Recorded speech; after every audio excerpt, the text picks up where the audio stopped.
बिस्मिल्लाहिर्रहमानिर्रहीम। क़ुल औज़ु बिरब्बिन्नास मालिकिन्नास इलाहिन्नास मिन शर्रिल वस्वासिल खन्नास अल्लज़ी युवस्विसु फ़ी सुदूरिन्नास मिनल जिन्नति वन्नास। जज़ाकल्लाह, सुभानअल्लाह। बहुत ही खूबसूरत अंदाज़ में हमारे साथ आज छोटी सी नन्ही मुन्नी सी आलिया मौजूद थी, और बल्कि मौजूद हैं जिन्होंने खूबसूरत अंदाज़ में कलाम इलाही की तिलावत मुबारक फरमाई है। आलिया, बहुत शुक्रिया आपका। कैसी हैं आप? ठीक है। चलें जी, अपने लाहौर न्यूज़ की ट्रांसमिशन है रोए रमज़ान, उसमें आप सब लोगों को खुश आमदीद कहते हैं। और मैं हूँ आपकी मेज़बान मुनीबा आसिफ, इस उम्मीद के साथ कि आप लोग इस वक्त जहाँ कहीं भी होंगे खैरियत से होंगे, अपना ख्याल रख रहे होंगे और साथ ही साथ अपने चाहने वालों का भी खूब ख्याल रख रहे होंगे। आज ख़ास तौर पर हमने जनाब, क्योंकि ये ताक रातों का सिलसिला शुरू हो चुका है, आखिरी अशरे में हम आ गए। आखिरी अशरे में जो लैलतुल क़द्र की तलाश है वो शुरू हो चुकी है। तो रमज़ान मुबारक हज़ारों रहमतों, बरकतों और सादतों का महीना जिसे कहा जाता है, और ये खालिक कायनात की तरफ से इंसानियत के लिए एक अजीमुल शान तोहफ़ा भी है, जिसका हर लम्हा, हर घड़ी नहायत ही कीमती है। और इसी रमज़ानुल करीम की मुबारक रातों में एक मुबारक और कहा जाता है कि जनाब क़द्र मंज़िलत वाली ऐसी रात है जिसमें इबादत करना हज़ार महीने की इबादत से अफजल है। कुरान हकीम में भी जिसे लैलतुल क़द्र का नाम दिया गया है। अल्लाह ताला का इरशाद है कि बेशक हमने उसको लैलतुल क़द्र में नाजिल करना शुरू किया, यानी कि कुरान को। और तुम्हें क्या मालूम कि लैलतुल क़द्र क्या है? लैलतुल क़द्र हज़ार महीनों से बेहतर है। इसमें रूह और फरिश्ते हर काम के इंतज़ाम के लिए अपने परवरदिगार के हुक्म से उतरते हैं, यानी कि ज़मीन पर आते हैं। और ये रात तुलुए सुबह तक सलामती है। इस मुबारक रात के मुतालिक 4 बुनियादी खसूसियात है जो बयान की जाती है। एक तो नज़ूल कुरान है, दूसरा नज़ूल मलाइका है, हज़ार महीनों से अफजल रात है ये, और पूरी शब सलामती और रहमत वाली रात है। इस मुबारक रात की इतनी कदर मंजिलत है कि इसकी एक रात की इबादत 83 बरस 4 माह की इबादतों से भी अफजल है। और क्या आपको ये भी मालूम है कि मुबारक रात का तोहफ़ा हमारे लिए इतना ख़ास क्यों है? एक मरतबा हुआ ये कि सैयदुल मुरसलीन हज़रत मोहम्मद सल्लल्लाहु अलैहि वसल्लम सहाबा के सामने साबका उम्मतों के लोगों की उम्रों के मुतल्लिक बयान कर रहे थे कि वो बहुत ज़्यादा हुआ करती थी। फिर अचानक आप सल्लल्लाहु अलैहि वसल्लम के जहन में ख़्याल आया कि पहली उम्मतों की उम्रें तो बहुत लंबी हुआ करती थी, जबकि मेरी उम्मत के लोगों की उम्रें बहुत थोड़ी हैं। इस हवाले से अगर मेरी उम्मत के लोग नेक अमाल भी उन पहली उम्मतों की बराबरी करना चाहें तो भी नहीं कर सकते, क्योंकि वो तो 80-80, 100-100 साल तक की अल्लाह ताला की इबादत किया करते थे, उनकी उम्रें थी। तो सहाबा कराम को भी उन बरगज़ीदा हस्तियों पर बड़ा रश्क हुआ। उस वक्त जिब्राईल अलैहिस्सलाम आप सल्लल्लाहु अलैहि वसल्लम की बारगाह में हाज़िर हुए और उन्होंने अर्ज़ किया कि ए नबी मोहतरम सल्लल्लाहु अलैहि वसल्लम, आपकी उम्मत के लोग उन साबका लोगों की 80 साला इबादत पर रश्क कर रहे हैं, तो आप सल्लल्लाहु अलैहि वसल्लम के रब ने आपको उससे बेहतर अता फरमा दिया है। और फिर जिब्राईल अलैहिस्सलाम ने सूरत क़द्र तलावत की। उस पर नबी करीम सल्लल्लाहु अलैहि वसल्लम का चेहरा अक़दस खुशी से चमक उठा, और अल्लाह ताला ने हमें ये तोहफ़ा इसीलिए अनायत फ़रमाया है कि हम इसमें इबादत करके अपने अमाल में इजाफ़ा कर लें। नबी करीम सल्लल्लाहु अलैहि वसल्लम भी यही चाहते थे कि उनकी उम्मत दर्जे में किसी साबका उम्मत से पीछे ना रहे। आप सल्लल्लाहु अलैहि वसल्लम ने इरशाद फरमाया कि ये रात रमज़ान के आखिरी अशरे की ताक रातों में है, यानी 21 जो गुज़र चुकी है, 23 जो आने वाली है, 25, 27, 29, या रमज़ान की आखिरी रात में इसको तलाश करो। और फरमाया कि जो शख्स ईमान के साथ सवाब की नीयत से इस रात में इबादत करेगा उसके पिछले तमाम गुनाह मुआफ़ हो जाएंगे। मगर ये कितनी बड़ी बदकिस्मती है कि हम सब कुछ जानते बूझते हुए भी इस रात की कदर मंजिलत से फ़ायदा नहीं उठाएं। हमें चाहिए कि हम कम अज़ कम ताक रातों में सारी रात इबादत करें और अल्लाह के हुजूर सजदे में गिरे रहें। न जाने कितनी रातें ऐसी होती हैं कि जो हम मोबाइल फ़ोन्स चलाकर गुजार देते हैं, जिसका कोई बेनिफिट नहीं होता, कोई फ़ायदा नहीं होता। और जब इतनी अजीम रात की बारी आती है जिसके फ़ायदे ही फ़ायदे हैं, तो हम नींद का या अपनी थकावट का बहाना लगाकर सोने की कोशिश करते हैं। और बदनसीबी है उनके लिए जो इस मुबारक शब की बरकत से महरूम रहते हैं। हदीस मुबारका का मफ़हूम है कि इस रात की बरकत से अल्लाह बड़े बड़े गुनाहगारों को मुआफ़ कर देता है, और अगर वो भी सच्ची तौबा कर लें और आइंदा गुनाह ना करने का पक्का अहद कर लें, तो इस रमज़ान को अपने हाथों से मत जाने दें। अगर हम भी इसकी ताक रातों में इबादत का पूरा पूरा एहतमाम करेंगे तो इंशाल्लाह हम भी इसकी बरकतों से महरूम नहीं होंगे। तो क्योंकि एक शब कदर तो आप समझ लें कि गुज़र चुकी है, एक ताक रात गुज़र चुकी है, मज़ीद आने वाली हैं, और उनका अच्छे तरीके से एहतमाम करें, इबादतों का सिलसिला अपना जारी रखें और लैलतुल क़द्र उसमें ढूंढने की कोशिश करें। बहुत से लोग कहते हैं कि शायद 27वीं की रात ही लैलतुल क़द्र की रात है। ऐसा नहीं है। अल्लाह ने कुरान पाक में कहा है कि इन 5 रातों में कोई भी रात हो सकती है, सिर्फ एक रात के साथ मंसूब नहीं किया गया। हमारे यहाँ पे एहतमाम के साथ सिर्फ 27वीं की रात ही इबादत की जाती है, लेकिन इन 5 रातों में तलाश करो। वो 21 में भी हो सकती है, वो 23 में भी हो सकती है, वो 27 में भी हो सकती है, 29 में भी हो सकती है। ये आपने तलाश करना है, किसी एक के साथ मंसूब नहीं करना है। तो अल्लाह पाक हमें तौफीक अता फ़रमाए कि हम उसकी लैलतुल क़द्र की जो रात है और उसको तलाश करें। तो इसी नोट पर एक छोटी सी ब्रेक लेंगे, लेकिन ब्रेक पर जाने से पहले हमारे साथ दानिश भी मौजूद हैं जो हमें एक खूबसूरत सी नात है वो सुनाएंगे। तो दानिश सुनाइए हमें। अल्लाहुम्मा सल्ले अला सय्यदिना मौलाना मुहम्मदिन। अल्लाहुम्मा सल्ले अला सय्यदिना मौलाना मुहम्मदिन। हमने आँखों से देखा नहीं है मगर, हमने आँखों से देखा नहीं है मगर, उनकी तस्वीर सीने में मौजूद है। जिसने लाकर कलामे इलाही दिया, जिसने लाकर कलामे इलाही दिया, वो मोहम्मद मदीने में मौजूद है। फूल खिलते हैं पड़ पड़ के सल्ले अला, फूल खिलते हैं पड़ पड़ के सल्ले अला। झूम कर कह रही है ये बादे सबा, ऐसी खुशबू चमन के गुलों में कहाँ, ऐसी खुशबू चमन के गुलों में कहाँ, जो नबी के पसीने में मौजूद है। हमने आँखों से देखा नहीं है मगर, हमने आँखों से देखा नहीं है मगर, उनकी तस्वीर सीने में मौजूद है। जिसने लाकर कलामे इलाही दिया, जिसने लाकर कलामे इलाही दिया, वो मोहम्मद मदीने में मौजूद है। हमने माना कि जन्नत बहुत है हसीन, हमने माना कि जन्नत बहुत है हसीन, छोड़कर हम मदीना न जाए कहीं।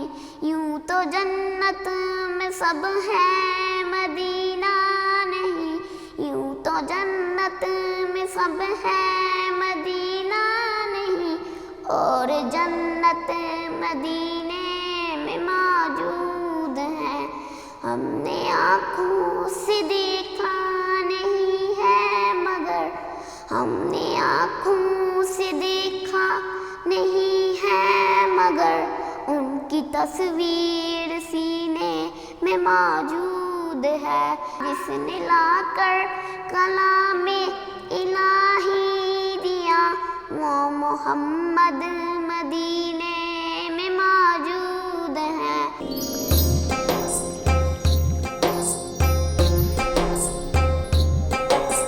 रूहे रहमान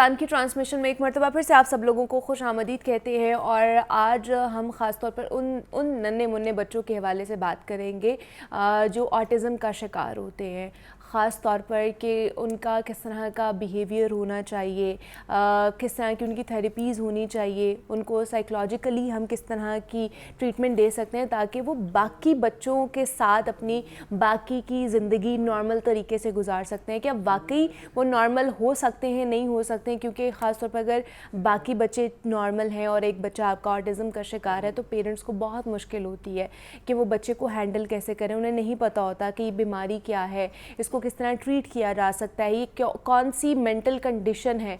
तो इस पर ख़ास तौर पर हमने बात करनी है। इस पर बात करने के लिए दो गेस्ट हमारे साथ इन स्टूडियोज़ में मौजूद हैं। डॉक्टर असमारा हैं, डॉक्टर इन न्यूरोलॉजी हैं, न्यूरोलॉजिस्ट हैं। डॉक्टर असमारा, आपको भी वेलकम कहते हैं ट्रांसमिशन में। कैसी हैं आप? मैं बिल्कुल ठीक, आप कैसी हैं? मैं भी बिल्कुल ठीक ठाक। और तैयबा वलीद कारदार ने भी हमें ज्वाइन किया है जो कि चाइल्ड साइकोलॉजिस्ट हैं। तैयबा, आपको भी वेलकम कहती हूँ ट्रांसमिशन में। कैसी हैं आप? ठीक ठाक अल्हम्दुलिल्लाह, आप सुनाइए? मैं भी बिल्कुल ठीक ठाक। अच्छा, सबसे पहले तो डॉक्टर असमारा आप ही से स्टार्ट करूँगी क्योंकि इसको मेंटल डिज़ीज़ के साथ इसको लिंक किया जाता है। तो कौन कौन सी ऐसी प्रॉब्लम्स हो सकती हैं, मेंटल प्रॉब्लम हो सकती हैं, या दिमागी क्या क्या मसले हो सकते हैं और किन वजह से हो सकते हैं? सबसे पहले तो मैं ये कहना चाहूँगी कि ये जो ऑटिज़म है, it's not a disease, it's a disorder. हाँ जी, ठीक है। डिजीज़ होती है कि जो आप दवाई देते हैं या मेडिकेशन करते हैं वो ठीक हो जाती है। इट्स अ डिसऑर्डर जिसमें बच्चा प्रेजेंट करता है डिफरेंट डोमेन्स के साथ। मतलब कि उस बच्चे में सेंसरी डेफिसिट्स पाए जाते हैं। फिज़िकली बच्चा नॉर्मल होता है लेकिन सेंसरी डिस्टर्बेंसेस जो आप कह सकते हैं, जैसे the word autism itself says auto mean self. तो बेसिकली जो ऑटिज़म है उसमें यह है कि बच्चे की जो स्पेशल थिंग ये है कि बच्चा जो अपने आप को आइसोलेट कर लेता है, सोशल इंटरेक्शन नहीं करता, सोशलाइज नहीं करता अपने आप को। पेरेंट्स से जो बिहेवियर होता है बच्चों का वो नहीं रहता। The child doesn't want to go and play. कुछ सेंसरी डेफिसिट ऐसे हैं जैसे पेशेंट रेपिटेटिव बिहेवियर होते हैं। अच्छा। ब्लैबिंग होती है, स्पीच प्रॉब्लम्स होती हैं।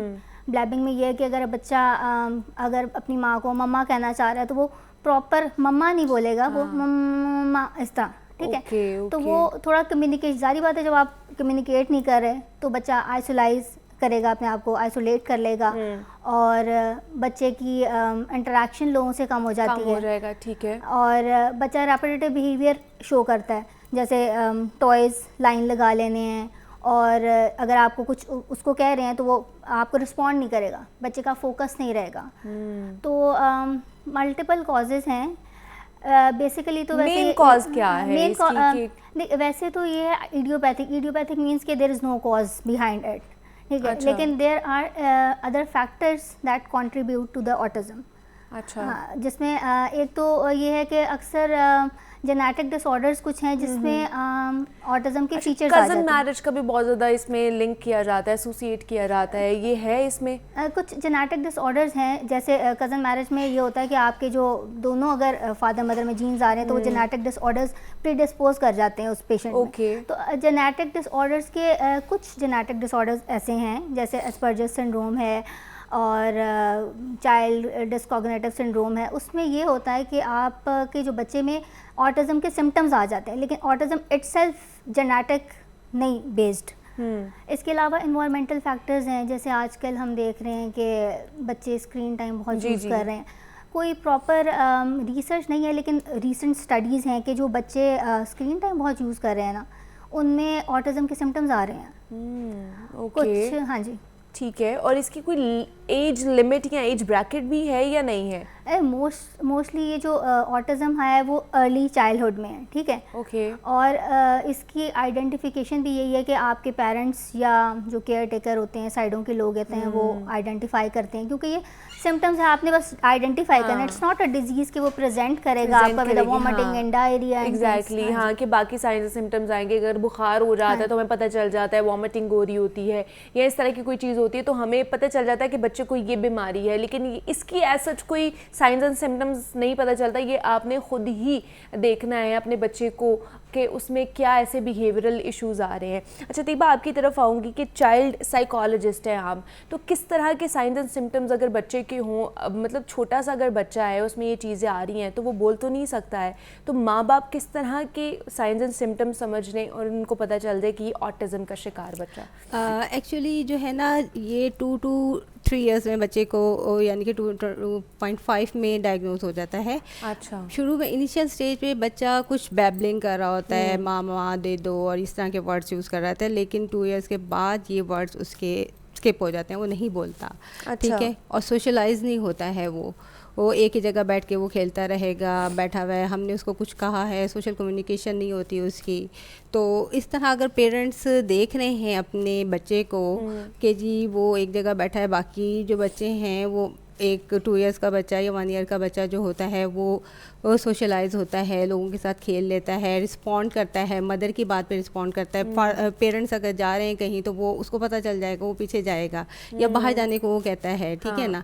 तो अगर इस तरह के साइंस उसके अंदर नहीं हैं कि वो बच्चा जो है बिल्कुल नहीं कर रहा, एक जगह बैठा है, टावर बनाया जा रहा है या हैंड फ्लैपिंग किए जा रहा है, ठीक है, या डिफरेंट नॉइस निकाल रहा है, तो उसके अंदर जो है वो इसके साइंस और सिम्टम्स होते हैं। और पेरेंट्स को जो है ना अर्ली इंटरवेंशन करनी चाहिए। अच्छा। ताकि जो है बच्चा हमारे पास जल्दी आए, उसको हम थेरेपी स्टार्ट करें और उसके बिहेवियर इशू पे हम सबसे पहले काम करते हैं कि बच्चे के जो बिहेवियर इशू पे काम करेंगे तो फिर उसकी स्पीच और बाकी जो है सोशलाइजेशन पे काम होगा।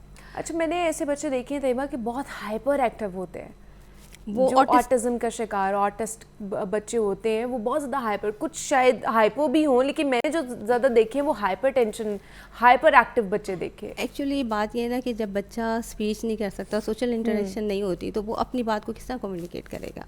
पेरेंट्स को भी नहीं पता चलता और किसी को भी नहीं पता चलता, वो अपनी बात को बताने के लिए वो ज़रा हाइपर हो जाता है। और उसके साथ ऑटिज्म के साथ ADHD उसके साथ आ जाता है, जिसमें बच्चा जो है ना हाइपर एक्टिव होता है। तो पेरेंट्स को चाहिए कि अगर उनको ये पता चल गया है, या कंपेयर कर लें। देखिए, अगर किसी फैमिली में कोई ऐसा बच्चा नहीं था तो उसके डेवलपमेंटल माइलस्टोन के साथ उसको कंपेयर कर लें कि अच्छा चलो हमारा बड़ा बच्चा जो था वो इतने साल में 1 ईयर में 2 ईयर्स में बोलना शुरू हो गया था, ठीक है ना, तो उसको देखेंगे वो 2.5 ईयर्स में नहीं बोला, तो देखें, वरीड करें कि क्यों नहीं वो बच्चा हो रहा, वो थेरेपिस्ट के पास लेके जाएं, बैठे ना रहें, क्योंकि देखें जितनी जल्दी उसको हम लेके जाएंगे उतनी जल्दी उसकी थेरेपीज आएंगी और अबाउट टू नॉर्मल हम इनको कर सकते हैं। 100% तो क्योर नहीं होते, लेकिन अबाउट टू नॉर्मल हो सकते हैं। और इनको हर वक्त हमें थोड़ा सा मैं ये बात करूँगी कि इस दफ़ा की जो थीम है ना, एनवायरमेंटल एडॉप्टेशन है। अच्छा। कि एनवायरमेंटल, अब हम लोग जो है मानते ही नहीं है इस बात को। ट्रू। कि हम इस चीज़ को एक्सेप्ट ही नहीं करते हैं कि जी हमारा बच्चा ऐसा है। पहले तो पेरेंट्स की एक्सेप्टेंस होगी, उसके बाद घर वालों की एक्सेप्टेंस होगी, फिर रिलेटिव्स की, सोसाइटी की एक्सेप्टेंस होगी। ठीक है ना। जब सब एक्सेप्ट करेंगे तो फिर वो कहीं थेरेपिस्ट के पास लेके आएंगे। और पेरेंट्स को और तब तक शायद बहुत ज़्यादा देर हो जाती है। तो इसीलिए जब अगर अर्ली कर लेंगे तो वो बच्चा अगर 3 इयर्स का 2 इयर्स का हमारे पास आ जाता है तो 5 इयर्स तक वो बच्चा काफ़ी बेहतर हो जाता है, उसके बिहेवियर पे काम हो जाता है, उसकी स्पीच हो जाती है, उसकी सोशलाइजेशन पे हम काम कर लेते हैं।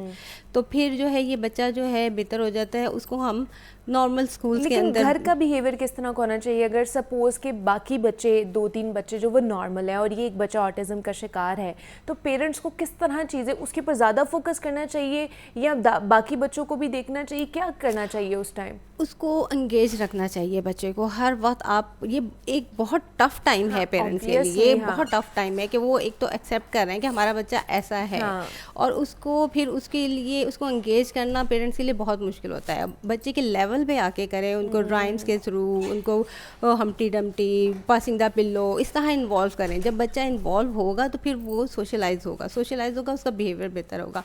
और बाकी जो अगर 3 ईयर से बड़ा, लेकिन क्या ये हमें उनको शो करवाना चाहिए कि वो एक स्पेशल बच्चे हैं, या उनको हमें ये शो कराना चाहिए कि वो बाकी बच्चों की तरह नॉर्मल है? नहीं, हमें नहीं शो करवाना चाहिए कि वो स्पेशल बच्चे हैं, ठीक है ना। अगर आप एज ए स्पेशल ट्रीट करोगे, खाना भी हम हाँ, उसको डाल रहे हैं, कपड़े भी हम खुद पहना रहे हैं, तरफ ज़्यादा टेंडेंसी होती है ना कि कोई बच्चा ऐसा है या किसी भी वीकनेस का शिकार है तो हम उसकी तरफ ज़्यादा हो जाते हैं। लेकिन प्यार ये नहीं है कि आप उसको खाना भी खिला रहे हो, उसके कपड़े भी चेंज कर रहे हो, उसको कर ही नहीं रहे, बिगाड़ना नहीं है। मोबाइल दे के स्क्रीन टाइमिंग उसकी ये आपने दे दी है, तो इस तरह ये नहीं काम करना। हाँ, अगर बच्चा ऐसा है तो पेरेंट्स उसके साथ टाइम गुजारें, पॉजिटिव टाइम गुजारें, क्वालिटी ऑफ टाइम गुजारें, और इसी तरह जो बहन भाई हैं उनको भी उसके साथ इन्वॉल्व होना चाहिए।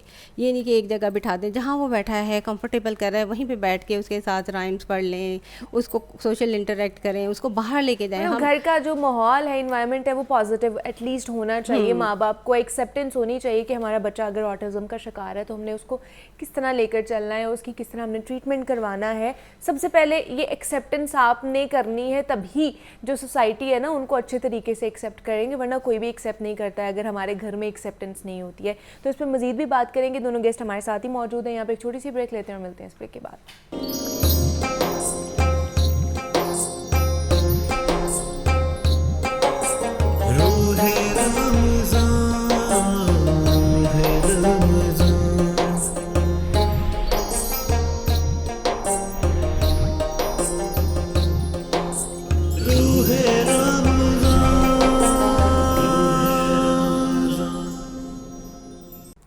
रमज़ान की ट्रांसमिशन में एक मरतबा फिर से आप सब लोगों को खुशामदीद कहते हैं और हम ऑटिज़म के हवाले से बात कर रहे हैं। डॉक्टर असमारा हमारे साथ मौजूद हैं और तैयबा भी हमारे साथ मौजूद हैं। तो डॉक्टर असमारा, जिस तरह हम बात करते हैं कि ये एक डिसऑर्डर है, तो अगर किस तरह एक तो थेरेपी करवानी चाहिए और इसके अलावा क्या क्या इसका ट्रीटमेंट हो सकता है ऑटिज़म का?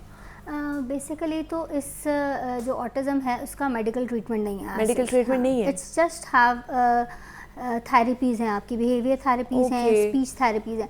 मेडिकेशन उस हवाले से है कि जैसे अगर पेशेंट है ऑटिज़म का, उसमें हाइपर एक्टिविटी है या एंजाइटी डेवलप हो गई है, तो आप सिम्टोमेटिक ट्रीटमेंट उसमें मेडिकेशन कर सकते हैं। लेकिन as such for the autism कोई ट्रीटमेंट नहीं है। It's just based on the therapies. Like एक आप बिहेवियर थेरेपी करें, स्पीच थेरेपी करें, एक कम्युनिटी की थेरेपी है। Even the parents needs therapy के, मतलब कि पेरेंट्स को आप एजुकेट करें अबाउट द डिजीज़ और उनको बताएं कि how to treat with the kids. और जैसे स्पीच थेरेपी या बिहेवियर थेरेपी में थेरेपिस्ट हैं और वो आपको डिफरेंट किस्म की हैं। जैसे फॉर एग्जांपल के बच्चे को जैसे फोकस कराने के लिए थेरेपी होती है कि टॉर्च एंड लाइट थेरेपी है। टॉर्च डालते हैं and to make the patient focus, कि वो फोकस करवाते हैं। फिर इसी तरह एक थ्रेड एंड बीड थेरेपी है, मतलब कि बच्चों को कहते हैं कि आप ये थ्रेड है, आप बीड में डालें ताकि बच्चा फोकस करे और अलाइन करे अपने आप को। इसी तरह स्पीच थेरेपीज़ हैं, जैसे वॉवल्स पढ़ाते हैं, ए ई ओ, उसको तो ताकि उनके लिंग्विस्टिक्स बेहतर हों। या ओरो मोटर थेरेपी, उसमें आप अपने जो फेशियल मसल्स हैं उनको, उनकी थेरेपी होती है जिससे पेशेंट की जो टंग है उसकी क्लैरिटी हो जाती है। तो ये डिफरेंट थेरेपीज़ हैं और इन थेरेपीज़ के साथ आप पेरेंट्स की काउंसलिंग है, कम्युनिटी काउंसलिंग है कि आप कम्युनिटी ऐसी बिहेव करे बच्चे के साथ कि उसको part of the community feel कराए और इंडल्ज इन द एक्टिविटीज़ करवाए और उसको सोशलाइज करवाए जैसे। अच्छा, दूसरा डॉक्टर हमारा लोग ये भी बहुत ज़्यादा क्वेश्चन करते हैं कि अगर हमारा फर्स्ट बेबी है और वो अगर ऑटिज़म का शिकार है तो क्या सेकंड जब बेबी होगा या बाकी अगर बेबीज़ होंगे तो वो भी क्या ऑटिज़म का वो हो सकते हैं, पेशेंट्स हो सकते हैं? देखिए, इसका जो बेसिकली इडियोपैथिक है, मतलब कि देयर इज़ नो कॉज। लेकिन इन स्टडीज़ हमने देखा है कि जो अगर फर्स्ट बेबी ऑटिस्टिक है ना, तो देयर इज़ अ चांस कि सेकंड बेबी भी उनका ऑटिस्टिक हो। तो ये ऑब्वियसली पॉसिबल चांसेस है, पॉसिबिलिटीज़ हैं कि अगर आपका पहला है तो आपके दूसरे भी हो सकता है। लेकिन क्या अब ऐसे कोई टेस्ट वगैरह या ऐसी कोई मेडिकल साइंस ने इतनी तरक्की नहीं की कि जिससे पता चल जाए? फिलहाल तो जो है ऑटिज्म, क्योंकि है तो ये एक मेंटल डिजीज और डिसऑर्डर है ना, कि स्क्रीनिंग से पता चल जाए कि बच्चा ये किस तरह का है। स्क्रीनिंग में आप देख सकते हैं कि अगर एक ऑटिस्टिक बच्चा है तो सेकंड में चांसेस ज़्यादा हैं। और बाकी जो है ना बिहेवियर एक्टिविटीज़ से बच्चे का पता चलता है कि किस तरह ऑटिस्टिक इसका बिहेवियर है। या अगर बच्चों में अगर फैमिली में जेनेटिक डिसऑर्डर्स आ रहे हैं और पार्ट ऑफ जेनेटिक डिसऑर्डर्स है ये, तो फिर ये कि फिर उस पेशेंट्स को या पेरेंट्स को पहले से ही बता दें कि ये आपका जेनेटिक कॉज है, तो फिर वो उनको ज़ाहिर बात है कि फिर नेक्स्ट बेबी की प्लानिंग में आप उनको जो है हेल्पफुल जो है ना वो हो सकता है कि उनको पहले बता दिया जाए। तो अच्छा तैयबा, कितनी देर की जो थेरेपी होती है वो एक बच्चे के लिए हमें करवानी चाहिए? बच्चा जो है कॉन्टीन्यूस सुपरविजन में रहता है। अच्छा, जब इनिशियल स्टेज पे अगर आप अर्ली इंटरवेंशन कर लेते हैं तो उसकी फिर हम बिहेवियर पे काम करते हैं, स्पीच पे काम करते हैं, और जब बच्चा हम देखते हैं कि वो बेहतर हो गया है और वो स्पीच उसकी डेवलप हो गई है और हम उसको मेन स्ट्रीम में डाल सकते हैं, तो उसके साथ उनको हम एक शैडो टीचर होनी चाहिए। शैडो टीचर मीन्स ये होती है कि अब कहीं भी वो स्कूल के अंदर जा रहा है, किसी भी स्कूल में 20-25 बच्चे होते हैं, उनके साथ जो है वो एक बच्चा वो है ऑटिस्टिक है, तो उसको उसकी एडजस्टमेंट भी होगी। वो जो टीचर लिख रही है उसकी कम्युनिकेशन उसके साथ नहीं है, उसके साथ उसकी सोशलाइजेशन नहीं है। जो शैडो टीचर होगी वो उसको बताएगी कि ये आपने लिखना है। अगर वो उसके अंदर हाइपर है, वो बाहर जाना चाहता है, तो थोड़ी देर के लिए वो बाहर ले जाके और फिर वो वापस ले आएगी, और जो है वो उसके साथ साथ रहेगी ताकि वो सुपरविजन के अंदर काम कर सके। क्योंकि जब तक हम इनको सुपरवाइज़ नहीं करेंगे इन बच्चों के अंदर इतनी इम्प्रूवमेंट नहीं आती, और 100% रिकवरी उसी वक्त कर सकते हैं जब हम थेरेपिस्ट और पेरेंट्स मिलके काम करें। क्योंकि हम लोग एक इंस्टीट्यूट चला रहे हैं चुपरची के अंदर स्पेशल बच्चों के लिए। उनमें भी हमारे पास काफ़ी बच्चे ऐसे होते हैं, तकरीबन मुझे 17 ईयर्स हो गए हैं इंस्टीट्यूट चलाते हुए, तो हज़ारों केसेस हमने ऐसे देखे हैं, और माशाल्लाह अल्हम्दुलिल्लाह स्ट्रीमलाइन में बहुत से बच्चे हमारे पढ़ रहे हैं, और जो है अल्लाह का शुक्र है कि वो बेहतर हो रहे हैं। लेकिन इसके साथ साथ हमें ये है कि पेरेंट्स को भी जो है अवेयर करना होता है। अब जैसे हम जो भी थेरेपी देते हैं, उनके जैसे नॉर्मल बच्चे हैं उनकी एक डायरी बनाई हुई है, उसके ऊपर सारा कुछ लिखे जाते हैं। अच्छा। पेरेंट्स की काउंसलिंग होती है, उनको कहा जाता है कि आप दिन में 2 से 3 उनके सेशंस लेंगे, और काम जो है होम प्लान जो बना के देते हैं उसके अंदर डिवाइड कर देते हैं कि फादर ने ये करवाना है, मदर ने ये करवाना है, बहनों ने ये करवाना है। अच्छा। क्योंकि पूरी फैमिली जब इन्वॉल्व होती है ना, तो फिर बच्चा आप देखें कि एकदम से चेंज हो जाता है कि उसका बिहेवियर एकदम से बेहतर है। अब हमने तो यहाँ स्कूल के अंदर हमने उसको थेरेपीज दी, आधे घंटे की स्पीच का हो गया, 40 मिनट 1 घंटा हो गया, फिर ओटी के लिए ऑक्यूपेशनल थेरेपी में चला गया, बिहेवियर में चला गया, सेंसरी में चला गया। तो यहाँ पे वो जो स्कूल होता है ना, उसमें वो बिल्कुल सही काम कर रहा होता है। वो लगता नहीं कि आप आएँ देखें तो बच्चा ये बिल्कुल सही है, और पेरेंट्स कहते हैं घर जाके होता है। पेरेंट्स कहते हैं अच्छा आपने शायद मार के बिठाया, क्योंकि वीडियोस हम बना के उनकी भेज देते हैं। तो वो एक बच्चा बहुत घर के अंदर उसके ना कोई 8, उसके दादा हमें बताते हैं कि 8 ताले लगा के हम उसको रखते हैं, और हमारे स्कूल का गेट खुला होता है, और वो कभी बाहर नहीं निकला। तो उसको वीडियो बना के मैंने भेजी, तो उसके फादर कहने लगे मार के बिठाया होगा। अब वो अराउंड 4 to 5 ईयर्स का बच्चा है, उसको हमने क्या मारना है ये बताएं। बच्चा जो बोलता भी नहीं है, हाँ उसको प्यार दें। अगर आप प्यार देंगे, उसके साथ कम्युनिकेट करेंगे, उसकी नीड्स को देखेंगे कि उसको क्या चाहिए और क्या चीज़ इसके अंदर ऐसी है जो हम उसको वो उभार सकते हैं, तो उस तरह वो बच्चा चलता है। अब घर जाता है, घर जाके जी तंग कर रहा है, चलो जी मोबाइल दे दिया। अच्छा वो घर जाके वहीं बैठा है, साइड पे बैठा है, कोई उससे बात नहीं कर रहा, कोई कुछ नहीं कर रहा। कॉपीज का हम काम देते हैं, चलो काम करा दिया, उसके बाद जो वो इजीली बैठा है। तो जब हम जो काम करते हैं, वो बच्चा जो आता है वापस 24 आवर्स के बाद आता है, तो वो जो काम होता है वो ज़ीरो हो जाता है। तो इसलिए जो पेरेंट्स की जो हमारे साथ कॉपरेशन है वो बहुत ज़रूरी होती है। अगर वो पेरेंट्स आते हैं, पेरेंट्स करते हैं, हाँ पेरेंट्स करते हैं, जो पेरेंट्स करते हैं अल्हम्दुलिल्लाह उनके बच्चे भी बहुत इम्प्रूव कर गए। ओके। नॉर्मल स्कूल्स में वो पढ़ रहे हैं, काफ़ी सारे बच्चे जो हैं हमारे नॉर्मल स्कूल्स में पढ़ रहे हैं। अच्छा। फॉलोअप के लिए सैटरडे को आ जाते हैं, हम उनको प्लान बना देते हैं। लगता है एक बच्चे के ऊपर आपको उसको मतलब नॉर्मल करने में? About to normal. अच्छा यही फिर वो बात आ जाती है कि अर्ली इंटरवेंशन। अगर तो एक बच्चा हमारे पास 3 इयर्स का, 2.5 और 3 इयर्स का आ गया है, तो हमने 3 साल उसको लगाए, तो कितने 6 इयर्स का हुआ। 6 इयर्स का बच्चा जा सकता है, प्ले ग्रुप में भी जाके बैठ सकता है, एडजस्ट हो सकता है। लेकिन अब अगर एक बच्चा 10 इयर्स 11 इयर्स का आया है, तो ब्रेन डेवलपमेंट तो उसकी हो चुकी है 3-4 इयर्स में।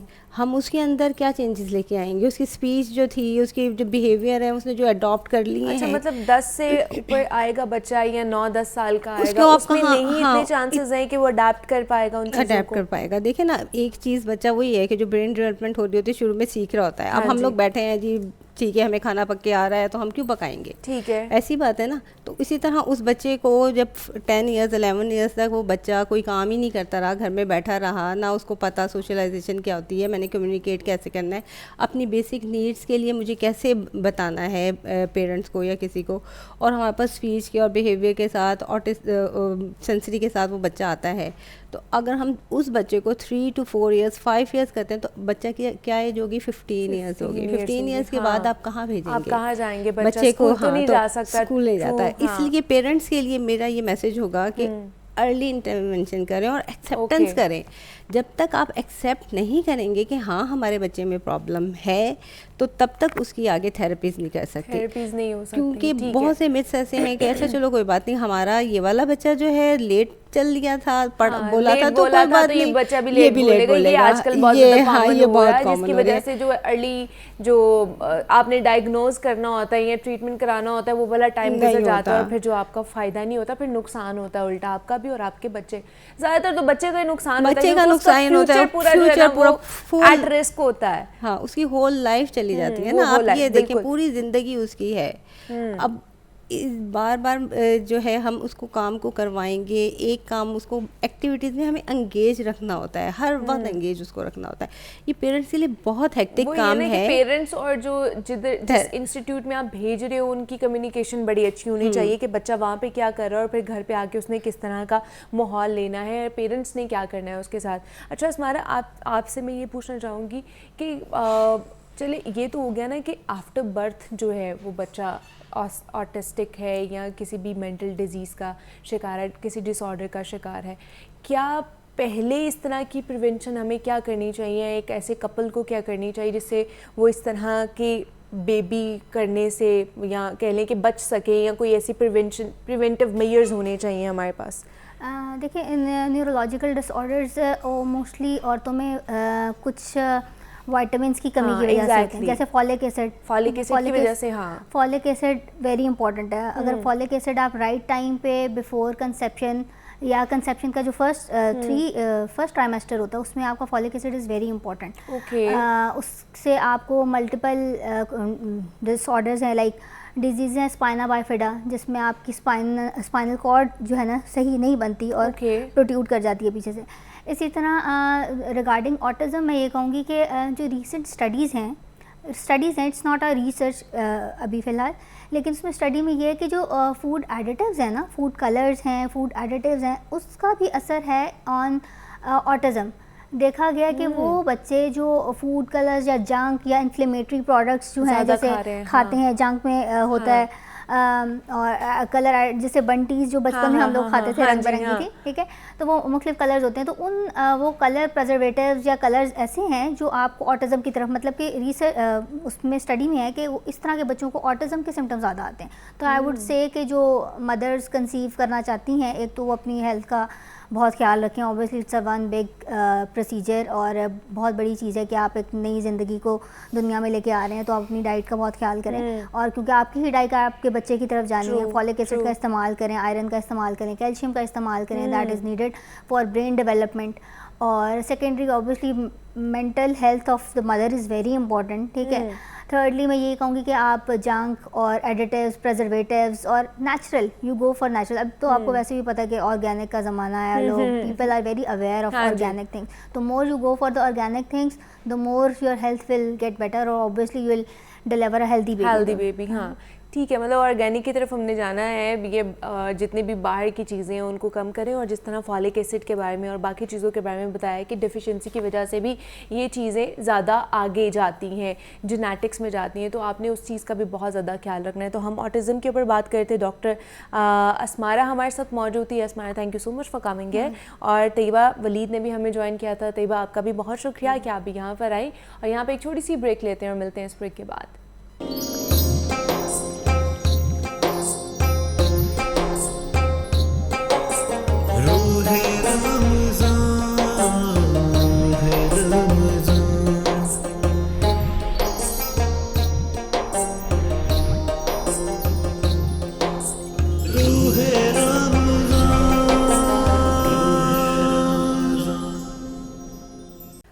रमज़ान की ट्रांसमिशन में आप सबको खुशामदीद कहते हैं। और जनाब, आज हमने बात करनी है ज़कात के हवाले से। ज़कात एक अहम तरीन माली इबादत है और इस्लाम का बुनियादी फ़रीज़ा भी है, जिसे हम दर्दी और गमखारी के जज्बे को परवान चढ़ाने के लिए नाफिज किया गया है। और ये दौलत की मुनसिफाना तकसीम को रिवाज देने और दौलत परस्ती के जहरीले असरात से नफ्स को पाक करने के लिए भी हम फ़र्ज़ की गई है। हमेशा से इंसानी मईशत के इस्तेहकाम व मजबूती और माशरे की ज़ाहरी तरक्की में मालो दौलत का एक कलीदी किरदार रहा है। जिस तरह इंसान के दौरान खून में ज़रा बराबर भी फ़र्क आ जाए तो ज़िंदगी को ख़तरा लाहक हो जाता है, ऐसे ही अगर गर्दिश दौलत मुनसिफाना और आदिलाना ना हो तो मुआशरती ज़िंदगी को ख़तरा लाहक हो सकता है। इसी ख़तरे को ज़ाइल करने के लिए अल्लाह ताला ने ज़कात व सदक़ात का निज़ाम कायम किया है। अल्लाह ताला ने कुरान करीम में अक्सर मकामात पर सलात के साथ साथ ज़कात की अदायगी का भी हुक्म दिया। और ज़कात अरकान इस्लाम में से एक अहम रुकन है। इसका मकसद ये है कि दौलत सिर्फ चंद हाथों तक महदूद होकर ना रहे, बल्कि मुस्तहिकीन और ज़रूरतमंद लोग भी इससे फ़ायदा उठाएं। इस्लाम ने जहाँ ज़कात के फ़ज़ाइल और फ़वाइद का जिक्र किया है, वहीं पर इस फरीज़े को छोड़ने और इसमें गफलत से काम लेने वालों के बारे में वईद भी बयान फरमाई है। कुरान और सुन्नत में ज़कात की फ़र्ज़ियत और फ़जीलत और अहमियत पूरी वजाहत के साथ बयान की गई है। और हर साहिब हैसियत अपने माल में से जो कुछ हिस्सा है वो दीगर अपनी दुनिया व आखिरत संवार सकता है वो देकर। और ज़कात अदा करने वाले के लिए रब ने क्या इनामात मुकर्रर किए हैं, इस हवाले से आज हमने बात करनी है ज़कात और फितराने पे। डॉक्टर साहब हमारे साथ मौजूद होंगे, लेकिन यहाँ पे एक छोटी सी ब्रेक लूँगी और जाते जाते एक खूबसूरत सी नात है वो सुनते जाइए। जहाँ सारे ज़माने वाले दस्त बस्ता हैं, जहाँ सारे ज़माने वाले कितने आला है मोहम्मद के घराने वाले, कितने आला है मोहम्मद के घराने वाले। नाम जिंदा है तेरा आज भी इब्ने ज़हरा, नाम जिंदा है तेरा आज भी इब्ने ज़हरा। मिल गए खाक में ये नाम मिटाने वाले, मिल गए खाक में ये नाम मिटाने वाले, कितने आला हैं मोहम्मद के घराने वाले।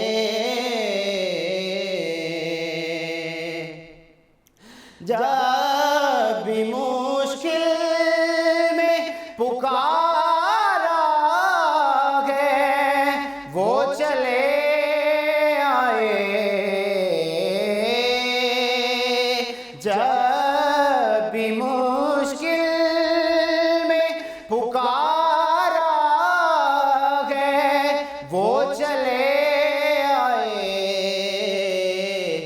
कितने लजपाल हैं पंजतन के घराने वाले, कितने लजपाल हैं पंजतन के घराने वाले। काट के शबीर ने कैबल में किया ये साबित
रमज़ान की ट्रांसमिशन में एक मरतबा फिर से आप सब लोगों को खुशामदीद कहनी है। और जनाब आज हमने ख़ास तौर पर ज़कात के हवाले से बात करनी, जिस दिन ब्रेक पर जाने से पहले मैं बात करके गई हूँ। डॉक्टर पीर तारिक शरीफजादा साहब हमारे साथ स्टूडियो में हैं और मारूफ सीरत स्कॉलर हैं, और ज़कात और ख़ास तौर पर फितराने के हवाले से हमने बात करनी, क्योंकि कम ही दिन बाकी रह गए हैं और अगर आपकी ज़कात निकलती है तो आपको उसका पता होना चाहिए ताकि उन मुस्तहिक लोगों तक पहुँचाई जा सके और वो भी ईद से पहले पहुंचाई जा सके ताकि उनकी भी ईद अच्छी गुजरे। क्योंकि फितराना तो हमने ईद के दिन ही देना होता है, तो ज़कात एटलीस्ट हमें पहले देनी चाहिए ताकि उनका कुछ ना कुछ बन सके। तो डॉक्टर साहब सबसे पहले तो ज़कात देने का कितना फ़ायदा है और ना देने का कितना नुकसान है? बिस्मिल्लाह रब्बी मोहम्मद करीम अलैहिस्सलातु तस्लीम। सबसे पहले तो यादावरी का शुक्रिया। और आज का उन्वान भी बहुत बराह रास्त इंसानी ज़िंदगियों के साथ वाबस्ता है। और मैं ये समझता हूँ कि दीन रहमत ने हमें अल्लाह के कुर्ब इख्तियार करने के हवाले से जो इबादात अता की हैं, जिन्हें मैं नेमत के तौर पे तसव्वुर करता हूँ, क्योंकि इन इबादात की नतीजे के तौर पर आपको अल्लाह की रज़ा, अल्लाह की खुशनुदी हासिल होती है। आपकी इस ज़िंदगी के अंदर भी ये सारी चीज़ें राहत का, आसानियों का ज़रिया बनती हैं, और आखिरत की जो उखरवी ज़िंदगी है, हमेशा रह जाने वाली ज़िंदगी है, उसके लिए भी इन चीज़ों के इनकी निस्बत और बरकत से अल्लाह ताला जो है वो खैर का मामला फरमाने का वादा फरमाता है। इबादात का जो ताल्लुक़ है उसकी निस्बत से हम सब जानते हैं कि दीनी रहमत में 3 तरह की इबादात पाई जाती हैं। एक वो इबादात हैं जो बदनी इबादात हैं, जिनमें खालिस इंसानी जिस्मानी मुशक्क़त जो है जिसमें शामिल है, जैसे नमाज है। इसी तरह रोज़ा है, ये जिस्मानी मुशक्क़त की पर मबनी इबादात हैं। इसी तरह दूसरी इबादात बदनी इबादात के बाद जो हैं वो माली इबादात हैं, यानी वो इबादतें जिनके अंदर आपका माल जो है वो बराह रास्त खर्च होता है और उसकी वजह से अल्लाह ताला आपको जो है अल्लाह की रज़ा और खुशनुदी जो है वो हासिल होती है, जिसका एक बहुत बराह रास्त हवाला जो है वो ज़कात के तौर पर है। इवन सदक़ात भी उसके ज़ैल में आते हैं, और बाकी वो सारा के सारा इन्फ़ाक़ की सबीलिल्लाह की सारी अक़साम, अल्लाह के रस्ते में ख़र्च करने की वो सारी किस्में जो अल्लाह की रज़ा का ज़रिया बनती हैं, वो सारी माली इबादात में आती हैं। और एक इबादत ज़ैली तौर पर, वैसे ज़िमनी तौर पर दोस्तों को बताता चलूँ कि तीसरी इबादत की जो किस्म है उसे मुरक्कब इबादत कहते हैं। मुरक्कब इबादत वो होती है जिसके अंदर आपका माल भी खर्च हो रहा होता है और जिस्मानी मुशक्क़त भी आपको करना पड़ती है। जैसे हज है, उसके अंदर आपका माल भी खर्च हो रहा होता है और आपको जिस्मानी मुशक्क़त से भी गुजरना पड़ता है। तो दीन रहमत इतना खूबसूरत दीन है कि ये ज़िंदगी के तमाम शोबों को ज़ाहिरी तौर पर ये आपको आपकी रूहानी बालिदगी का ज़रिया बन रहा होता है, अल्लाह के कुर्ब का आपके लिए ज़रिया बन रहा होता है, लेकिन इससे मुआशरे को भी बहुत सारा खैर जो है वो पहुँच रहा होता है। और ख़ास तौर पे मुआशरे के अंदर मौजूद वो जो महरूम तबकात हैं उनकी दाद रसी का ज़रिया बनता है। और इस्लाम ये चाहता है कि दीन रहमत से वाबस्ता जितने लोग भी हैं उस पाकीज़ा मुआशरे के अंदर रहने वाले सारे लोग जो हैं वो माली तौर पर कम अज़ कम उस बुनियादी आसूदगी में दाखिल हो जाएं जहाँ से ज़िंदगी निस्बतन आसान होना शुरू हो जाती है, और उन्हें कोई बहुत ज़्यादा महरूमी और वो महरूमी और मायूसी जो उनको महरूमी से अगले दर्जे पर मायूसी तक ले जाती है और फिर मायूसी उनको कुफ्र तक ले जाती है, उस माहौल से बचाया जाए। तो ये जो फाइनेंशियल एम्पावरमेंट का एक कॉन्सेप्ट इस दीन इस्लाम के अंदर मौजूद है, इस्लाम का निज़ामी मईशत जो है उसका जो बुनियादी नुक्ता और हवाला है वो ज़कात है। इसलिए हम देखते हैं कुरान हकीम के अंदर जहाँ भी अल्लाह ने नमाज का जिक्र किया है वहीं पे उसके साथ ज़कात का भी जिक्र किया है। और ख़ुद सरकार दो आलम सल्लल्लाहु अलैहि वसल्लम की फरामीन मुक़द्दस से हम तक ये बात पहुँचती है कि जो शख्स नमाज का एहतमाम करे, रोज़े का एहतमाम करे, बाकी सारे काम करे और अगर ज़कात का इनकार करे तो हुजूर ने उसके बारे में ये कह रखा है, उससे बरात का ऐलान कर रखा है कि उस काम से कोई ताल्लुक़ नहीं है। आप ये देखिए ना, कहते थे ज़कात की इतनी अहमियत है। अबू बकर सिद्दीक़ रज़ी अल्लाह तआला अन्हु का ज़माना है, खिलाफत हुजूर के विसाल के फ़ौरन बाद। तो जो बाकी कुछ एक ग्रोह ऐसा निकल आया जिसने कहा जी हम ज़कात नहीं देंगे, सरकार के ज़माने में था, रसूलुल्लाह सल्लल्लाहु अलैहि वसल्लम के दौर में जो था वो हम देते थे लेकिन अब हम नहीं देंगे। तो कुछ सहाबा ने कहा कि अभी क्योंकि बहुत ताज़ा ज़ख्म है और कहीं इससे मसाइल पैदा ना हो तो एक आध बरस जो है वो मसलत के तौर पर खामोशी इख्तियार की जाए। तो हज़रत अबू बकर सिद्दीक़ जैसी नरम खून तबीयत रखने वाली शख्सियत, उन्होंने ये कहा कि अगर कोई शख्स हुजूर के ज़माने में ज़कात के तौर पर एक ऊँट लाता था और उसके साथ रस्सी भी लाता था, और आज वो कहता है कि मैं ऊँट तो देने को तैयार हूँ यानी इतनी लेकिन कीमत रस्सी नहीं दूंगा। रस्सी नहीं देना चाहता, जो बहुत ज़ाहिरी तौर पर कीमत में कम है। आपने फरमाया मैं उसके लिए भी जिहाद के लिए निकलूंगा, उसको भी रोकने के लिए इस अमल से। तो ये इस दर्जे की इसकी अहमियत जो है वो ज़कात की दीन रहमत के अंदर मौजूद है। और ये किस तरह आपके माल को पाक करता है? कहते हैं ना कि आपके बेशक, माल को पाक जी, कर बेशक। देता है अगर आप ज़कात देते हैं। और दूसरा ये कि बहुत ज़्यादा ये कॉमन क्वेश्चन भी है, लोग फिर भी कंफ्यूज हो जाते हैं कि कितने पे आपकी ज़कात बनती है, आपके पास कितना माल और दौलत होना चाहिए तो आपको ज़कात फर्ज हो जो है जाती उसके है। लिए बहुत सादा सी बात है कि आपको साल भर के लिए साहिब निसाब होना अच्छा। आपकी शर्त और है। उसमें क्या-क्या चीज़ें आती हैं? हर आकिल बालिग शख्स जिसके अपने वसाइल साल भर साहिब निसाब रहे। अब साहिब निसाब कौन होता है? साहिब निसाब वो होता है जिसके पास 52.5 तोला चांदी जो है उसकी 52.5 तोला चांदी मौजूद हो, हाँ। या उसके बराबर उसके पास रकम मौजूद हो, उसके पास रकम मौजूद हो। अच्छा। या अगर चांदी नहीं है तो सोना जो है वो 7.5 तोला सोने जो है तो मौजूद हो, जो आजकल की ग्राम्स के हिसाब से कोई 85 ग्राम बनता है गालबन। अच्छा, तो इतना जो है वो आपके पास मौजूद होना चाहिए जो साल भर रहे। अच्छा, ये दो जो जिन्स की शक्ल में हैं, ये दोनों चीज़ें मौजूद हों, या 5 जो है ना ज़ैल हैं जिनके अंदर इतनी रकम उसके पास, इतने वसाइल उसके पास मौजूद होने चाहिए।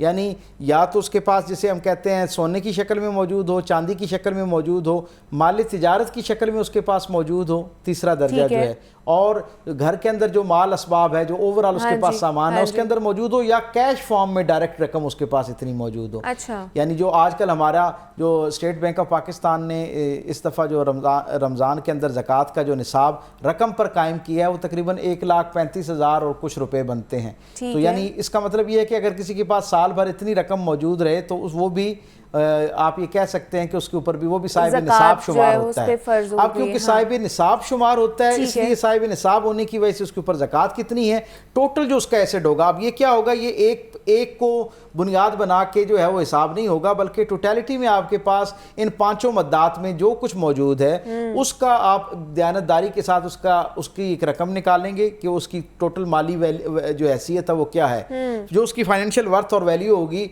उसका 40वां हिस्सा, जिसे उर्फ आम में हम 2.5% कहते हैं, कम अज कम हम इतना निकालेंगे। ये हमारे यहाँ ये भी तासुर है कि शायद इतना ही निकाल देना काफी है। ये तो फर्ज है ना, ये तो बराह रास्त आपने देना ही देना है। इससे ज्यादा भी अगर आप निकालें तो ये अल्लाह के यहाँ आपके लिए जो है ना आपकी हवाले से खुशनुदी का जरिया बनेगा। अच्छा, ये लाजमी है कि 1 साल तक ये आपकी चीजें आपके पास मौजूद है? मतलब अगर सपोज के 1 महीना पहले आपके पास चीजें हैं या 1 दिन पहले आपके पास चीजें हैं, क्या तब भी ज़कात फर्ज हो जाती है? ज़कात के लिए साल भर साहिब निसाब रहना जरूरी होता है। साल ये बड़ी भर अहम बात है। ठीक है। यानी बाकी कई मदात अभी हम फितराने पे बात करेंगे तो उस पर मैं अर्ज करूंगा कि वो 1 दिन का साहिब निसाब होना है, लेकिन ज़कात के लिए साल भर कम व बेश एक एवरेज वो जो अमाउंट है उतना, यानी इसका बहुत आसान सा, इसका आप अपने दिल से इसका फैसला लें पूरी दयानतदारी के साथ, और ये इसकी जो अहमियत है अल्लाह की नज़र में, जो इसका मकाम है अल्लाह की खुशनुदी हासिल करने के हवाले से, उसको ज़हन में रखते हुए और इसके ना अमल करने में और इसमें किसी हवाले से बेहतियाती करने पर जो अल्लाह की तरफ से नाराज़गी और वबाल का खदशा है उसको ज़हन में रखते हुए पूरी दयानतदारी से सोचें कि आपके पास साल भर आप कितनी रकम पर या कितनी मालियत की असासे पर आप साहिब निसाब रहे हैं, आपके पास वो मौजूद रहा है, उसका 40वां हिस्सा जो है उसको निकालें। और फिर अपने जो कुरान हकीम के अंदर जो अल्लाह रब्बुल इज़्ज़त ने इसकी मदात बयान कर रखी हैं, वो जो 9 बुनियादी तौर पे इसके जो हैं शोबाजात हैं जिन पे इसको खर्च किया जा सकता है, उस पे करें, उसको खर्च करना चाहिए। अच्छा, दूसरा ये कि उसको उसी तरतीब से खर्च करने की कोशिश करनी चाहिए, प्रायोरिटी वाइज, जिस तरह अल्लाह रब्बुल इज़्ज़त ने उसको बयान किया। अच्छा, दूसरा ये कि जिस तरह आपने कहा कि 7.5 तोला सोना अमूमन ये हमारे घरों में औरतों के पास होता है, तो औरतों के पास है तो वो अलग अपनी ज़कात देंगी, मर्दों के पास उनकी माली चीज़ें हैं वो अलग ज़कात देंगे। और अगर औरत कमा नहीं रही है, खुद से सेल्फ इंडिपेंडेंट नहीं है, तो फिर वो कैसे ज़कात दे? इस्लाम का एक बहुत बेहतरीन माली उसूल ये है, मईशत के हवाले से इस्लाम के अंदर एक बहुत रहमत पर मबनी जो है ना एक उसूल ये है कि वो दौलत को किसी एक जगह मुंजमद नहीं रखना चाहता। वो नहीं चाहता कि सरमाया चंद लोगों तक महदूद रहे, सरमाया किसी भी शक्ल में हो, यानी वो कैश फॉर्म में हो या इस तरह की मालियत में हो, जैसे सोना है, चांदी है, बाकी चीज़ें हैं। तो इसलिए इस्लाम ये चाहता है कि जो चीज़ आपकी ज़रूरत से इजाफी है, जो चीज़ साहिब निसाब होने का ये भी एक बुनियादी शर्त है कि जो चीज़ आपकी ज़रूरत से इजाफी है, जो आपके इस्तेमाल में नहीं है उसके ऊपर आपने ज़कात देनी है। लेकिन सोना और चांदी, क्योंकि ये रकम को एक जगह जमूद कर देने का एक ज़रिया बनती है, इसलिए दीन ने ये कहा है कि अगर कोई खातून सोना चांदी 7.5 तोला अपने इस्तेमाल में रोज़ाना की बुनियाद पर रखती है तब भी उसको ज़कात देना पड़ेगी। अच्छा, अगर वो खुद साहिब निसाब है फिर तो अगर कमा रही है, साहिब मुआश है इसको कहते हैं, अगर वो साहिब मुआश है यानी उसका अपना सोर्स ऑफ इनकम है तो फिर तो उसे उसमें से निकालना चाहिए, ज़्यादा अफजल है। गो के उसके घर में से कोई भी निकाल सकता है, लेकिन ज़्यादा अफजल ये है कि वो अपने माश में से निकाले, अपने सोर्स ऑफ इनकम में से उसको निकाले। बिलफर्ज किसी वजह से औरत के पास जैसे ससुराल से, मैके से, बहन भाइयों की तरफ से, इवन बेटों की तरफ से, बच्चों की तरफ से बाद दफ़ा गिफ्ट मिलता है, शौहर की तरफ से मिलता है। ऐसी सूरत के अंदर अगर वो साहिब निसाब है और साहिब मुआश नहीं है, यानी उसका ज़रिया मुआश कोई नहीं है, लेकिन उसके पास वो मौजूद है, तो उसके बारे में ये है कि फिर भी उसने निकालना है। और कोई ज़रिया मौजूद ना हो तो जो उसके पास साहिब निसाब मिल्क है ना उसका, यानी जो सोना है या चांदी है, अगर वो उस मालियत की है तो उसमें से ज़कात की रकम का हिस्सा जो है उसको बेच के बाहर निकाले, ताकि मुआशरे के अंदर ये जो रिस्क है, ये वसाइल जो हैं वो चंद लोगों तक महदूद ना रहें, बल्कि ये ओवरऑल सर्कुलेशन में पूरे मुआशरे में ये खैर जो है वो पहुँचे और इसकी बरकतें पहुँचे। क्या बात है, अल्लाह पाक ने कितना आसान करके हमारे सामने ये सारी चीज़ें बता दी हैं कि आपने किस तरह जो है ना वो ज़कात के हवाले से भी ख़ास तौर पर गौर व फिक्र करना है। इस पर भी हमने ज़कात पे बात की है, हमने फितराने पे बात करनी है, लेकिन यहाँ पे एक छोटी सी ब्रेक लेंगे और मिलते हैं इस ब्रेक के बाद।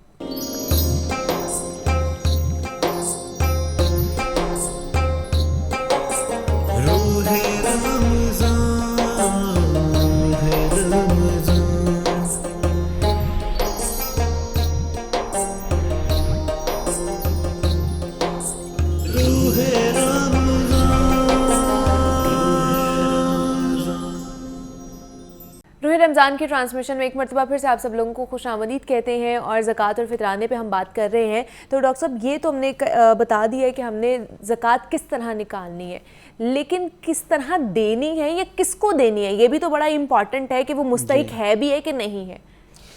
दीन रहमत जो है ना वो इस ज़कात के मामले के हवाले से, इन्फाक फ़ी सबीलिल्लाह के हवाले से, यानी अल्लाह के रस्ते में रिस्क खर्च करना, माल खर्च करने के हवाले से इतना एहतियात पसंद है कि वो रकम को निकाल लेने पर मेरी ज़िम्मेदारी ख़त्म नहीं करता, बल्कि मेरी ज़िम्मेदारी रकम निकालने से लेकर मुस्तहिक को ढूंढने तक और फिर उस तक उसे बाहिफाजत पहुँचाने तक, पूरे वक़ार के साथ पहुँचाने तक ये मेरी ज़िम्मेदारी में रहता है। और इन सारे मराइल में से कोई मरला भी अगर कहीं कमज़ोर रह जाता है, यानी सही निसाब मुरतब करने में कहीं कमज़ोरी रह जाती है, या सही आदमी तक पहुँचने में कहीं कमज़ोरी रह जाती है, या देने में वो वक़ार और वो जो एक एहतराम होना चाहिए, इज़्ज़त नफ्स का ख्याल रखा जाना चाहिए, वो कहीं कमज़ोर पड़ जाता है, मैं उसका ख्याल नहीं रख पाता, तो तब भी ये अमल जो है वो नाक़िस हो जाता है, ये कामिल नहीं रहता। सो हमारी ज़िम्मेदारी रकम निकालने से लेकर मुस्तहिक तक पहुँचाना और पूरे वक़ार के साथ पहुँचाने तक की है। सो अब कौन लोग हैं जिन पर इसको खर्च करना है, तो कुरान हकीम के अंदर अल्लाह रब्बुल इज़्ज़त ने इसकी मदाद भी वाज़ेह तौर पर बयान कर दी हैं।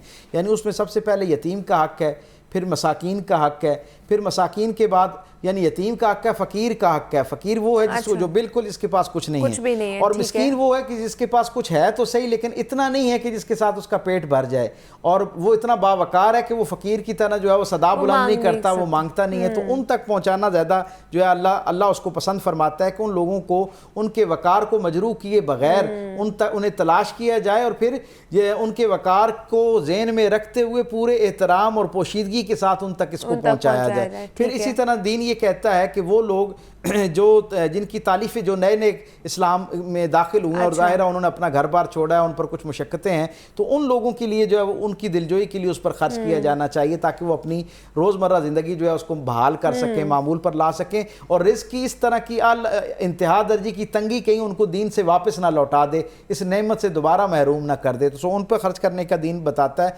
फिर जो उम्माल हैं, यानी ये जो ज़कात जो है वो कलेक्ट करने वाले लोग हैं, वो कहीं उनकी तरफ से कोई मजबूरन, क्योंकि वो ज़ाहिर इस काम में लगे हैं, वक्त दे रहे हैं, तवानाई सर्फ कर रहे हैं, तो कहीं उनकी तरफ से इसके अंदर कोई बदयांती ना हो जाए, इसलिए उनका भी माल शरई तौर पे उनका हक रखा गया, और वो उन ज़कात का एक हिस्सा उन तक भी पहुंचना चाहिए।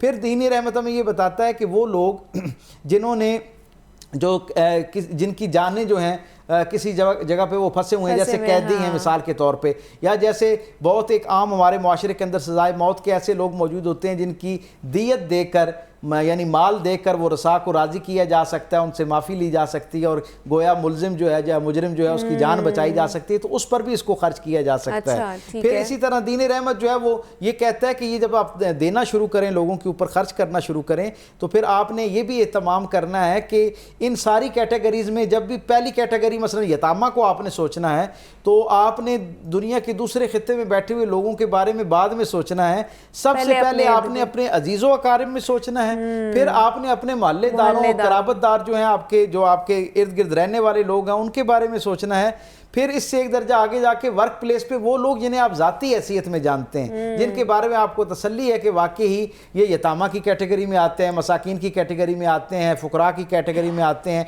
या जो बाकी मदाद मैंने बयान किए उनमें से किसी कैटेगरी में आते हैं। आप ज़ाती हैसियत में जब जानते हैं तो इतना ज़्यादा यकीन के साथ आप उनको दे सकते हैं, क्योंकि आप उनके हालात से बाखबर होते हैं। तो इसमें जो आपके वर्क प्लेस पर लोग आपके साथ मौजूद हैं, उनकी तरफ भी आपकी नज़र जानी चाहिए। और जो आपके घरों में काम करने वाले ऐसे लोग हैं जो आपके मुलाजमीन हैं, जिन्हें मुलाजमीन शायद कहने से बेहतर है कि मुआविनीन कहा जाए, वो जो हमारे मुआविनीन होते हैं उन पर भी नज़र रखनी चाहिए।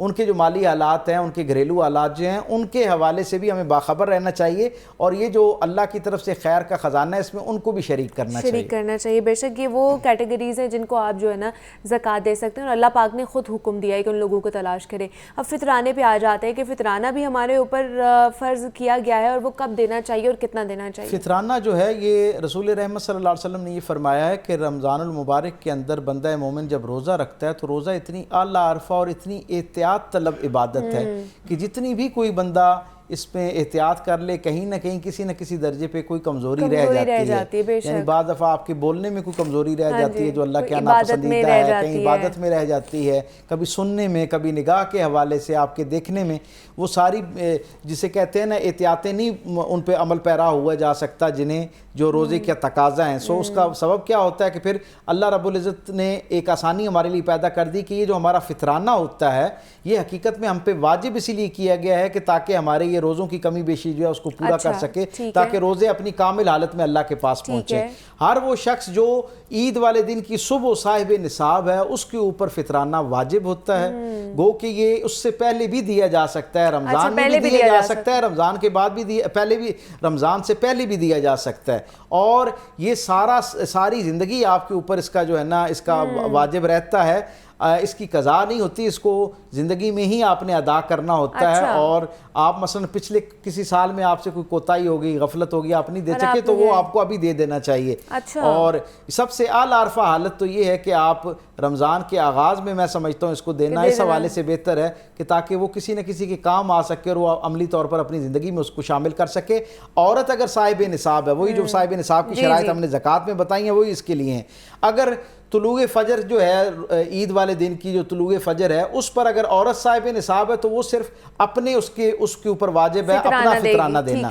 लेकिन उसी घर के अंदर अगर मर्द है और वो साहिब निसाब है तो वो अपना भी जो है उसके ऊपर फितराना वाजिब है, और अपने घर के अंदर मौजूद वो जो नाबालिग बच्चे हैं वो, या वो बुजुर्ग जो अब अमली तौर पर ज़िंदगी से किनारा कश हो गए हैं, जिनका कोई सोर्स ऑफ इनकम नहीं रहा, उनकी तरफ से भी, क्योंकि वो घर का सरबराह है इसलिए उसकी तरफ से, उन सब की तरफ से जो है वो दिया जाएगा। और इसमें वो एक साल की जो शर्त है वो शर्त नहीं है। इसका जो बुनियादी तकाजा है उसके बारे में दीन हमें ये बताता है कि हम जो उस आखिरी दिन जिस दिन आखिरी सूरज तुलू हुआ उस दिन जो है उसके हिसाब से देना है मसलन। और ये 2.25 किलो जो है उर्फ़े आम में मैं बराह रास्त बात करूँ ताकि लोग बहुत ज़्यादा कंफ्यूज ना हो, लगभग जो जिन्स जो हम चीज़ अपने इस्तेमाल में रखते हैं, अपनी खुराक में रखते हैं, उसका यानी आटा है या गंदम है वो 2.25 किलो जो है उसकी कीमत हम निकालेंगे। जैसे आजकल सरकारी रेट जो है उसका कोई 260 रुपए के करीब बनता है। और जो गंदम, लेकिन इसमें एक बड़ी अहम बात यह है कि हम उस गंदम के हिसाब से निकालेंगे जो गंदम